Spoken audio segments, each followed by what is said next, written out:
بسم الله والصلاة والسلام على رسول الله. واش راكم غالياتي؟ ان شاء الله تكونوا بخير وبصحة جيدة، وان شاء الله الفيديو تاع نهار اليوم يلقاكم فرحانات مطمئنات ويلقاكم ان شاء الله باحسن الاحوال. جيت اليوم وما جبت لكمش يدي فارغين، جبت لكم اسهل وانجح وصفة الفرماج البيدون. يعني شوفوا يا البنات، القوام كريمي ناجح 100%، والبنة تاعو صدقوني غير احسن من اللي يتباع برا.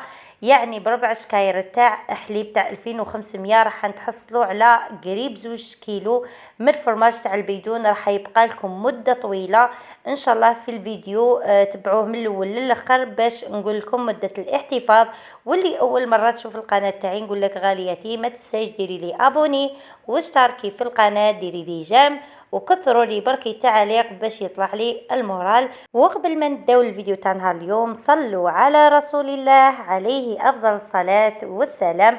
لهنا غالياتي عندي 4 شكاير تاع حليب تاع 2500، اللي عندها الحليب كامل الدسم ولا الحليب تاع البقرات يعني راح يكون خير وخير. راح تتحصل على كمية كبيرة تاع جبن اكثر من الكمية اللي تحصلنا عليها. واللي حابة تسيي الوصفة لأول مرة نقول لك غالياتي ديري نصف الكمية، وعلى بالي باللي راح تعاودي الوصفة وتكثري. لهنا غالياتي كما قلت لكم انا استعملت 4 شكاير تاع حليب تاع 2500.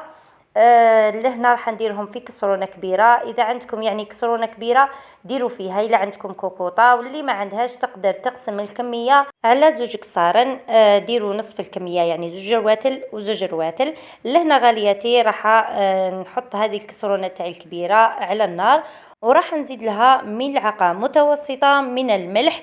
البنات الملح في هذه المرحلة راح يخرج لنا كامل الجبن اللي في الحليب، يعني بعد ما نزيدوا له الخل راح يتفصل لنا بكل سهولة. ولهنا غالياتين نخلوا الحليب تاعنا حتى يسخن ويوصل، يعني كي نديروا صبعنا نحسبوا ل3 ونحو يعني يكون سخون حتى يعني تقدري تحسبي ل3، يعني ديري صبعك صغير تحسبي ل3 وتنحي. لهنا يعني راه جاهز باش نزيدوا له الخل. انا لهنا غالياتي درت 6 ملاعق اكبر تاع خل، ومن بعد يعني ما تفصليش كامل زدت ضفت له 2 ملاعق اكبر تاع الخل. حاولوا غالياتي تستعملوا الخل اللي يكون ابيض ماشي هذاك اللي فيه ريحه التوابل. كيما تقدروا تستغنوا على الخل وتستبدلوه بالليمون، تعصروا حبه تاع قارص ولا 2 حبات صغار تاع قارص، تصفوهم العظم وديروه في هذه المرحله وتبداو تحركوا حتى تفصل لكم الجبن تماما اعلى المصل. حاولوا تنقصوا النار، يعني تكون النار ناقصه باش يعني يدي الوقت تاعو باش يطلع هذاك الجبن. لهنا غالياتي كيما شفتوا راني نزيد في الخل حتى نتحصل على هذاك الجبن كامل يطلع لي من الفوق. وما تخافوش يعني ماوش راح يكون ريحه الخل في داخل الجبن تاعنا، بالعكس يعني ماوش راح كامل يبان الذوق تاعو في الجبن تاعنا. لهنا غالياتي بعد ما نتحصل على هذاك الجبن كامل طلع لي من الفوق وراكم تشوفوا في المصل يعني ماهوش لون الماء، راح نطفي في هذه المرحله ونجي نصفي الجبن تاعي راح يكمل يطيب حتى يطلع لي هذاك الجبن كامل. نصفيه. اذا حبيتوا صفوا في شاش، اللي عندها شاش تقدر تصفي في شاش، اللي ما عندهاش تستعمل كيما انا الصفايه. انا عندي هذه الصفايه مخصصتها للجبن. نصفي كامل الجبن تاعي ونخلي هذاك المصل بجيه لاني راح نستعمله في الوصفة الجاية، يعني راح نستعمله باش نكمل به الوصفة تاع نهار اليوم. إلا هنا غالياتي بعد ما تحصلت على هذه الكمية تاع الجبن راني خليت فيه شوية تاع مصل هكا باش يساعدني كي نبدا نرحي فيه. درت 2 ملاعق تاع مرقارين من الحجم الكبير، تقدروا تروحوا حتى 3 ملاعق. انا اكتفيت ب2 ملاعق راح يجيني واحد الفرماج بنتو ماشي نورمال. درت ملعقة متوسطة من الملح، ما حبيتش نكثر غالياتي، ما رانيش راح نزيد كامل الملح في المراحل الجاية، لذلك درت ملعقة متوسطة من الملح وراني راح نبدا نميكسي فيه بهذه الطريقه. حاولوا غالياتي لازم يكون الفرماج تاعكم سخون باش يعني يمتزج لكم بكل سهوله. ثاني كي تعودوا ترحوا فيه كما راكم تشوفوا حاولوا تسرعوا العمليه باش يوليكم ليس وتتخلط لكم هذيك المارغرين مع الجبن تاعكم حتى تتحصلوا على قوام يكون كريمي وليس، وهذاك الجبن كامل ما يبقاش فيه حتى حبيبات. هذا هو الغرض من البراد تاعنا. اذا حبيتوا غالياتي تقدروا تستخدموا الاشوار، اللي عندها اشوار وما عندهاش براميكسور تقدر تستخدم الاشوار، ولكن حاولي غاليتي انك ترحيه بالبزاف حتى نتحصلوا على قوام لماع كما راكم تشوفوا ويكون ليس بهذه الطريقه. لهنا راني نوري لكم في القوام اللي تحصلت عليه. بعدها نجيبوا ربع حبات تاع فرماج. انتم اذا عندكم هذاك الفرماج اللي يكون بنين كيما تيب توب ولا تارتينو هذوك يعني يجي فرماج فغي، انا البنات عندي هذا الفرماج يعني ماهوش فرماج حقيقي، جاي ثاني تحضيره جبنيه، لذلك قررت اني ندير كميه كبيره منه، درت 8 حبات. انتوما اذا عندكم فرماج حقيقي كما قلت لكم ديروا ربع حبات راح تكون كافيه حتى نتحصلوا على هذيك الريحه تاع الفرماج. وراح نكملوا نميكسوا الخليط تاعنا كامل حتى نمتزج لنا هذاك الفرماج مع الفرماج اللي حضرناه ونتحصلوا على قوام كريمي. شوفوا غالياتي اللمعه اللي راني تحصلت عليها في الفرماج، هذا هو الغايه من الميكسور ولا من البراميكسور. تقدروا كما قلت لكم تستخدموا الاشوار راح يرحي لكم ما شاء الله، حاولوا برك تكثروا ترحوه. هذا مكان وراكم راح تحصلوا على نفس القوام اللي تحصلت عليه انايا. ولهنا غالياتي اللي اول مره شافت القناه تاعي نقول لك غالياتي واش راكي تسناي، ديري لي جيم، ديري لي ابوني، واكتبي لي رايك في قسم التعليقات. لهنا بعد ما كملنا حضرنا الفرماج تاعنا ولا نصف الوصفه تاعنا راح نروحوا لهنا للمصل.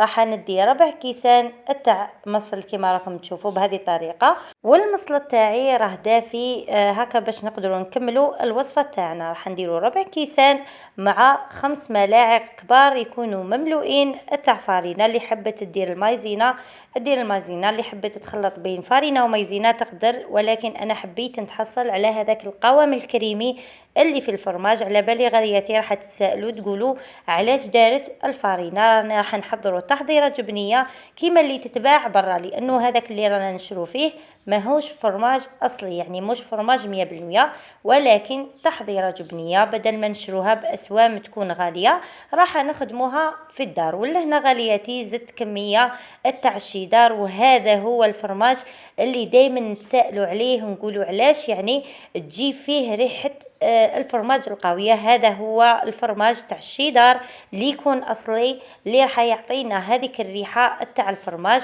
درت كميه 25,000 تاع فرماج شيدار اصلي يجي مغلف بواحد الشمع يجي حمر. هذه غالياتي شريتها ب25,000، راح نرحيها كامل ولا نعاشيها كامل في الخليطه تاعي تاع الفارينه والمصل، ومن بعد نرحيها بالبراميكسور حتى نتحصلوا على قوام يكون ليس. شوفوا غالياتي السر تاع هذا الفرماج باش تتحصلوا عليه فيه ريحه الفرماج الحقيقي لازم ديروا الشيدار، ولا حبيتوا يعني تستبدلوه باي نوع تاع فرماج تقدروا تستخدموا نابولي ولا تقدروا تستخدموا اي نوع تاع فرماج انتما تفضلوه. انا حبيت ندير الشيدار لانه القوه تاع الريحه تاع الفرماج تاعو ماشي نورمال. صدقوني يا البنات ديروه في الخبز وتاكلوه عادي، فيه ريحه الفرماج تاع لافاش كيري تاع بكري. هذه هي الريحه اللي دائما تسالوا على ريحه الفرماج هذيك القاويه اللي تكون في الجبن، هذه هي البنات تاع الشيدار. صدقوني يعني 25,000 راح تدير لكم قريب 2 كيلو تاع فرماج تاع بيدون. وراكم على بالكم يعني الفرماج تاع البيدون كل عام يزيدوا يغلوه والجودة تاعو ما تكونش يعني جودة كبيرة، يعني كل عام يزيدوا يغلوه مع كل عام يزيدوا ينقصوا له في الجودة. لا نخدموه في الدار ونتحصلوا على كمية كبيرة، ويعني راح يشد لنا مدة طويلة. هذه الكمية غالياتي دوكي نحطها معاكم في البيدون نوزنو وتشوفوا يعني واحد الكمية ما شاء الله. شوفوا غالياتي الجبن كيفاش كريمي، كيفاش راني نوري لكم فيه باش تشوفوا المصداقية تاع الوصفة. شوفوا غالياتي راح نديرو انا في هذا البيدون راح نكبه كامل، وانتم اذا ما عندكمش بيدون تقدروا ديروا فيه علبه عادي وتغلقوا عليه مليح بالطريقه اللي راح نوريها لكم في الفيديو. ثاني غالياتي اذا حبيتوا كما قلت لكم تستبدلوا انواع الفرماج بالانواع اللي عندكم تقدروا تستبدلوهم، ولكن حبيت نحلكم الحيره يعني كاين بزاف اللي ما يعرفوش انواع الفرامج. تقدروا ديروا هذا النوع تاع الشيدار وهذا الفرماج ديروه في صلصه الجبن اللي راح ديروه في الكراطه، راح يعطي لكم هذيك التحميره اللي من الفوق، لانه الشيدار هو اللي راح يعطي لكم هذيك التحميره اللي دائما نحوسوا عليها في الكراطه. هذا هو الفرماج اللي نحوسوا عليه دائما باش يعطينا ديك التحميره. ديروه في لاصوص بيشاميل ولا في صلصه الجبن، ولا ديروه في لي غراتا من الفوق، راح يعطي لكم واحد التحميره ما شاء الله مع الريحه ماشي نورمال. لهنا غالياتي كنت وزنته معاكم، تحصلت على قريب 2 كيلو تاع فرماج تاع البيدون. انا البيدون تاعي غالياتي ما عندوش الغطاء تاعو، يعني كانت عطاتو لي جارتي بركي باش نصور به، لانه انا في العاده ما نشريش كامل جبن البيدون، ندير غير هذه الطريقه، ويعني يشد لي شهر كامل على حاله، نديرو لتحت في الثلاجه راح يبقى لكم مده شهر ما يصرى والو، ما يطلق لكم ما حتى شيء. غطيته بالبابي ودرت له سيلوفان باش هذاك البابي يعني يمتص لنا هذاك العرق ولا هذاك الندى اللي من الفوق وما يهبطناش على الفرماج تاعنا. شوفوا غالياتي يعني اللون اصفر ما شاء الله، لهنا التليفون مش يعطي له كامل حقه. شوفوا غالياتي ذاك القوام اللي تحصلنا عليه، قوام كريمي ما شاء الله.